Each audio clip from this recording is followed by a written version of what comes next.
Hello again, and welcome back to Granny Dorothy Visits. Today's topic is love and miracles. And the first reading is from Dr. Wayne Dyer, but from his 10 Secrets for Success and Inner Peace. And he said, "You may have read about some of the great saints in India. They seem to possess the magical powers of instant manifestation. Their presence appears to heal the sick, and they communicate a sense of divine bliss and peace to all those they encounter. One saint was asked by a reporter from the West, 'Are you God?' The saint responded without hesitation, 'Yes, I am,' to which everyone in attendance seemed stunned. Then, after a brief pause, he continued, 'And so are you. The only difference between you and I,' he said, 'is that I know it and you doubt it. You are a piece of God. You are a divine creation, a being of light who showed up here as a human being at the exact moment you were supposed to. Your body will depart at precisely the right moment as well. But you're not that body you behold, nor are you its personality or any of its possessions and accomplishments. You are the beloved, a miracle, a part of the eternal perfection, a piece of the divine intelligence that supports everything and everyone on this planet. In a world in which this divine intelligence creates everything, there can be no accidents.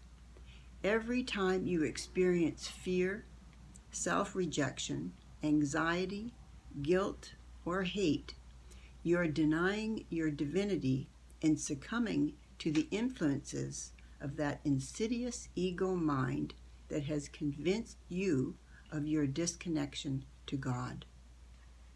Author Euel S. Anderson wrote an inspiring book many years ago called 3 Magic Words.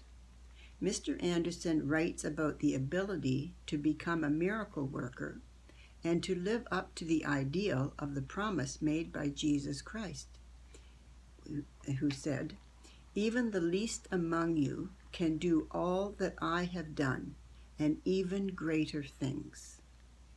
The author doesn't reveal what the 3 magic words are until the end of the book, when the reader discovers that the words are, "You are God." Not God in the sense of above all others and better than everyone else, but in the sense of being eternally connected to your source, the ever-present powerful power of love that never abandons you and never runs dry. You can rely on this source if you remind yourself that it includes you at all times. And the last reading is from The Well-Lived Life, Dr. Gladys McGarey. And this chapter is called Love and Miracles. Perhaps you've been working on love for a good long while, and you've already made progress in your ability to give and receive it. Then something unexpected happens. You're demoted. Your company goes belly up.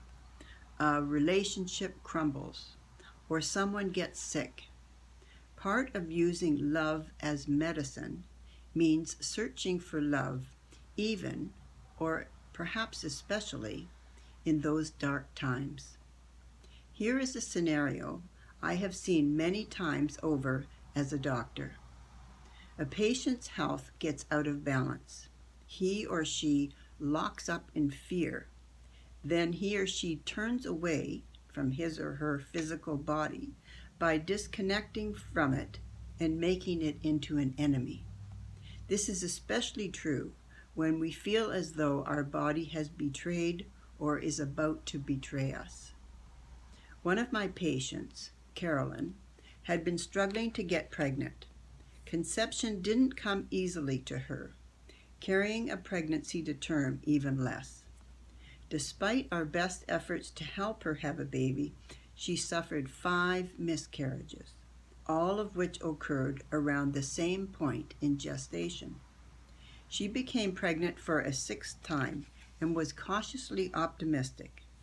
Things seemed to be progressing normally, but then she started bleeding right at the same point at which she'd miscarried before.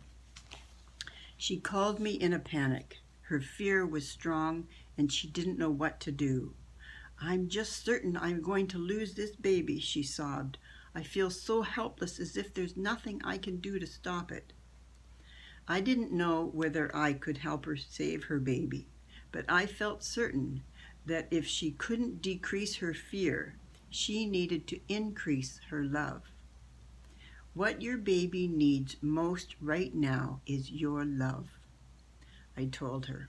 "And that's true whether the child lives or dies."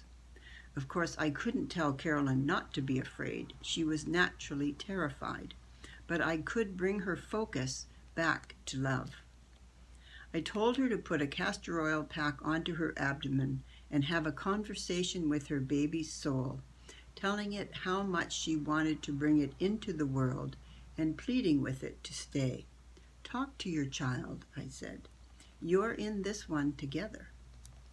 Carolyn spent the evening speaking to her child.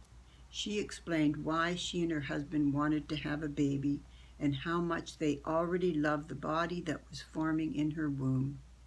She pleaded with the child's soul to stay, but remained firm that she would accept whatever was decided, that she wouldn't stop loving her baby no matter what. By the next morning, she had stopped bleeding. She came in for an ultrasound, and I checked for cardiac activity. The baby was alive. As the months went on, Carolyn's pregnancy seemed to be progressing without problems. Her son came to full term, and I was blessed to attend his birth. Once again, I heard the angels singing, but as I held his face in my hand, I gasped. He had the scar from a cleft lip and palate that we called a hair lip at the time. This is a serious condition that can take many surgeries to correct. I'd never seen one healed on its own, but this one appeared to have done precisely that.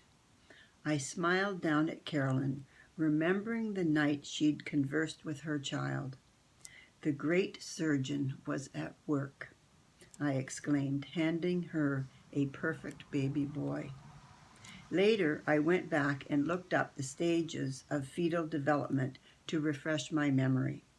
The moment when Carolyn had bled and prayed with her child was the exact time when the soft palate is formed. I had every reason to believe that she had not only loved herself into healing, but helped her son in utero heal too. I firmly believe that the fact that Carolyn gave her son love kept him alive.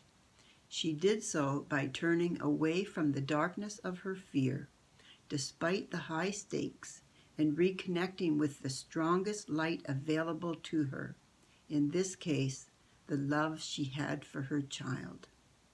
I've seen many other patients do the same. Wow, that's amazing, eh? I love her stories because I know they're true and I trust her. And it's amazing what God's love and what our love can do in our lives. That's what I wish for you, and I send you my love. Until next Monday. Bye for now.